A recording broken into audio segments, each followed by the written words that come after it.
it's plenty clear in the daylight. Plenty clear in the daylight, so it's working good. This is absolutely usable, and this blows the doors off stuff that I used to use 20 years ago, is what I was going to say, okay? Like, blows the doors off. Like, if you put 5 sticks of TNT in an old station wagon and blew all the doors off, that's what this scope would do to some of that stuff I used to use. All right, we are indexed at 0. We're going to dial in 5. 6, 7, 8, 9, 10.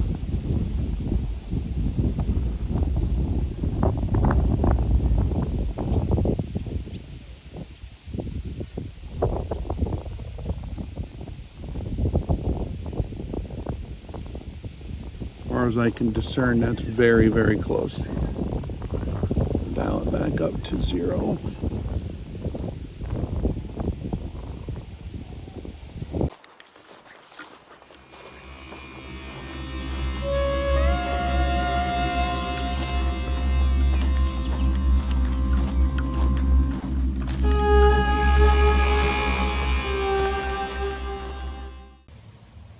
Hey guys, Rex here. So we are doing a questions and answers video. People were asking about the LH4. Okay, now Arken never did send me one to review. They never asked me to review one. Maybe because it's like the baseline. It's like the lowest price one they have. I think they're like in between $200 and $300 or something like that. So I just went and snuck an order in for one and just ordered it. I was like, I want this smaller. It's smaller, 30 millimeter tube. Okay, so you can see here is 30 millimeters. Sorry, I'm just trying to stay. If I go any higher, the wind is going to catch this terrible. So this is a 30 millimeter tube, smaller tube. It's a bit lighter and it's quite a bit cheaper. Okay, and so I wanted to try one. I was curious. Is someone hiding something? Does it work as good? Is the glass good? What, right? And so I was very curious. My intent is to employ this on a lightweight rifle. And I like precision scopes that are also more as compact as you can get, but also lightweight enough to still be usable, right? Lower profile. So this one is the LH. I don't know if that means light hunter or something to that effect. I don't know. I just grabbed it, and this one does have different features. The turrets are different on this one than the SH4, okay? So this has covered turret caps. You know, these large, it still has target turrets, okay? But they're a different configuration turret. This one is a bit lighter. It's like, you can feel it's lighter. It still has very positive tactile clicks, but it's not the same mechanism. It's not the same control group as the super heavy duty EP series or the SH series. So this is lighter and they're smaller. So I was curious, man, because from the pictures I seen, they look like a different turret. Well, can they make a smaller, lighter turret work? We put it on the test target, the T21 test target, to check for resolution. This is comparable to way higher dollar scopes. The glass is very nice for the price range, but the tracking, the turret was exactly on. There was a little bit of thermal flex in the tripod legs as the sun came out and stuff bent a little bit in the tripods, but when you get it all adjusted, and I did a bunch of tests, repeated it, a whole bunch, up, down, return to zero, up, return to zero. So after we worked the slop out of the tripod from the thermal heating and a little bit of the ground compression from it sitting on the ground, right? As far as I could discern, I videotaped it so that you can see it, okay? But I'm clicking 10 mils. It's effectively landing right on the 10 mil mark. A couple times it seemed like it was maybe 0.5% short, which is a very small amount. smaller than a lot of way more expensive scopes. I've seen $3,500 scopes have a 3% error, or 2% or 1.5%. Believe it or not, stuff that is deployed, that's on the cover of the magazines for the tactical guys. Stuff that is like really high speed, American heritage type stuff. I've seen that stuff be 3 and 4% off in the training classes. I mean, we test our stuff in the training classes. This was like either 0% off or like 0.05% off, which is not even a click. So like if I want to click to adjust for it, it'd be way too much. Okay, and that's just as best as I can do sitting, in the yard with a tiny bit of mirage, a little bit of wind vibration on the tripod. I think that was a little bit of the problem. But even through the wind, it's exactly on. Putting the reticle onto the test target deal, it's exactly dead on balls accurate. So we have a mil scale reticle in this one, which is exactly dead on balls accurate. I can put my turret caps on here, which is what I intend to do, and just run that mil grid. There's no need to mess with the turrets and try to count and remember, because it's got goofy revolutions a little bit. Okay, so that's one thing I don't like about it, is like when you dial, it doesn't go to 5s or 10s. So you have to like count, okay, 6, 7, 8, 9, right? Which is wah. I mean, all the stuff used to be like that a few years ago, but for a super budget option, I can either count, because, after 6 mil, you're pretty far at 6 mils for most hunting applications. Pretty darn far with any flat shooting rifle. And if I need more, I can dial in 10. I just dial up to the 4 past the 6. And I got 10 mils, and you can dial past that, or you can add that to your reticle. But I plan on I have 12 mils of detailed reticle vertically, if just from the center point, and actually 13 if I go down to that bar on the bottom. Or if I use 1, 2, 3, 4, 5 on top and do like a fancy 0, way 0 up here for an ELR 0, extreme long range, then I'll have 5 plus 17 mils? 17 mils is really, really, really far. And so my ballistic dope, I don't have to do any weird math. It's mathematically 100% precise, which is what you're looking for in a precision optic. 30 millimeter tubes, so you can use a lot of common rings, your common mounts, your favorite mounts. Everything's available in 30 millimeter, plus just smaller, right? You're not going to have as much adjustment range with a 30 millimeter tube, but it's way smaller and lighter. And so and you got the parallax, and I could get the parallax dead on. Very, very nice parallax. I mean, I could get all the parallax out of it. Plenty of adjustment range there. Nice smooth controls. And so for I don't know, what are these things cost? $200. I'd make way more money with my links and stuff if I only sold the primo stuff. Like if I had links for all my expensive stuff and just only sold that, I'd probably make more money, right, per deal. But I was curious for all the normal humans if this cheap one would still work, and it actually does. My complaints would be, I guess, not the turret revolutions being 6 mils per turn, which is not wrong. It's just not as easy for a caveman to remember like me, who's used to 10s and 5s. That's the complaint there.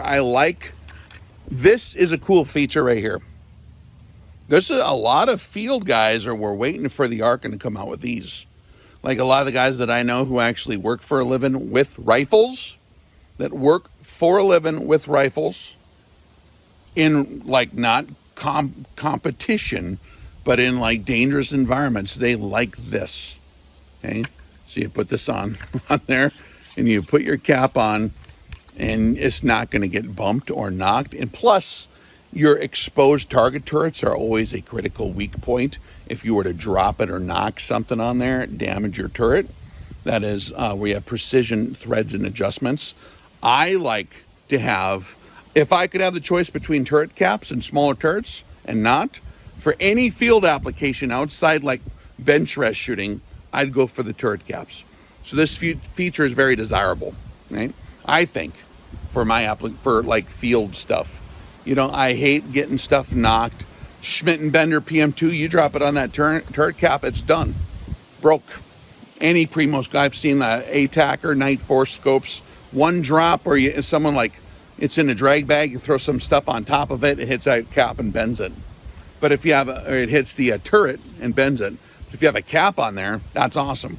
And to have a cap on a cheap one in a 30 millimeter configuration, it's actually relatively small footprint compared to the big ones, and lighter, with a perfectly calibrated mill grid reticle. It's perfect, according to the mathematics of the universe. And then even being able to have the option to dial in and index a custom firing solution if I wanted to. Like if I add a click or two or whatever, like if I need to do that, like if I want to hold dead zero on the middle of the reticle and dial stuff in, I can still do that. It'll exactly match the reticle, and both of them will match mathematical reality, which is, I really appreciate that there's a market pressure now on companies being able to execute that so well that they're now being able to do it for pretty, like really affordable. Back here, show it right back there. That dot. Now back up to where you were.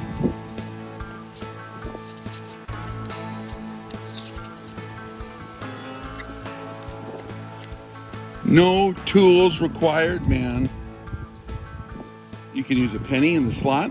You can use your fingers if you don't have a penny. Now that's cooking with oil. That's like really smart. I don't know why everyone didn't ever do that the whole time. So now we slipped our scales to 0 in like 3 seconds. This is cheaper than my first long range scope was that I got like 20 years ago, which was a Super Sniper. This is cheaper than that was 20 years ago. And this has way more features, is way more precise, and more rugged too, in a lot of ways. Now, the Super Sniper did actually get an NSN number, so it was deployed. But in terms of like the turrets not slipping, I broke a lot of those too, right? They're tough, real tough, but like, any time you get a more complex instrument, like with a variable power, that was a fixed 10, the Super Sniper is a fixed 10, but this is a 6 to 24. So like there's more components to potentially break. I'm not saying overall it's more rugged, but it, like just the approach in design that they brought to that Arken brings. Like one of the things I like about Arken, one of the reasons I keep sharing them with you guys, is they're not easy to break. I've seen them that, you know, I've seen some that didn't work from the out of the box too, like because I've seen a million of them, right? But like that, you know, that's with any scope that's going to happen. But like, there's always a potential for a defect, is what I'm saying. But like, they're rugged and they're precise. So rugged precision, okay. And gosh darn it, like I might grab a few. Like this would be one of those deals, and the glass is clear enough. So let me adjust angle here a little bit. If I can, oh. Get a loophole shot through my trees right over here and through a chain link fence. Adjust my parallax.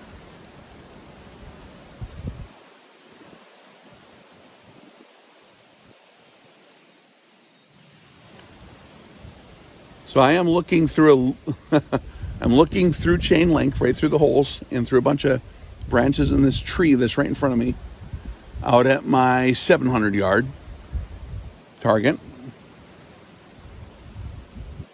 I can see the cotton blowing off the cottonwood trees down there at 700 yards, clear as day. I see good mirage. I see the beans in the field out there. I can see the leaves on them, kind of. It's plenty clear in the daylight. Plenty clear in the daylight, so it's working good. This is absolutely usable. And this blows the doors off stuff that I used to use 20 years ago, is what I was going to say, okay? Like blows the doors off. Like if you put 5 sticks of TNT in an old station wagon and blew all the doors off, that's what this scope would do to some of that stuff I used to use. So if you're like new into long range shooting, or even if you're old and just want to be doubling and tripling up on your equipment, which is always smart. It's nice to have redundancy in your systems. You could run this exact scope on any of your center fire long range rifles, any of your hunting rifles. You could run this on your sniper rifles. You could run this on your competition rifle, and it would work fine because it has all the stuff you need. Mill grid reticle, check. First focal plane, check. Adjustable, accurate, and precise rugged turrets, check. Turret caps, check. Illumination, check. Parallax adjustment from 10 to infinity, check. 30 millimeter stuff will fit on whatever, check. You could put this on an AR-10 or whatever, AR-15. You could put this on whatever you want, man. Like, you could literally run this exact scope on all your stuff. And with that kind of system redundancy, even 100 years from now, you're going to have a lot of spare parts for your go-to systems, right? And so that's the idea of your table of equipment being kind of uniform, right? If you just have a couple different models that like really work good, stick with them. That's why the Army does that, you know, I heard. But yeah, I don't know, man. I'm surprised the gosh darn thing is nice. It's clear too. Like, I'm going to crank it up a bit more. Going to go on 12 power. That's still super. It's more clear than the old 12 powers I used to use that were really good. 16. I was messing with the parallax. Hold on.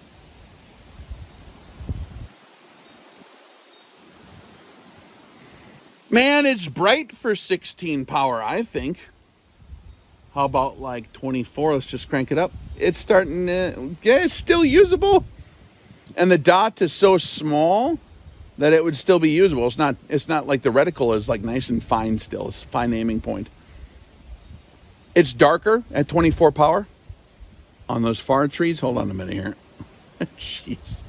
Yeah, it brightens up where, so 24, it's dark, dark, dark, dark. Okay, got bright.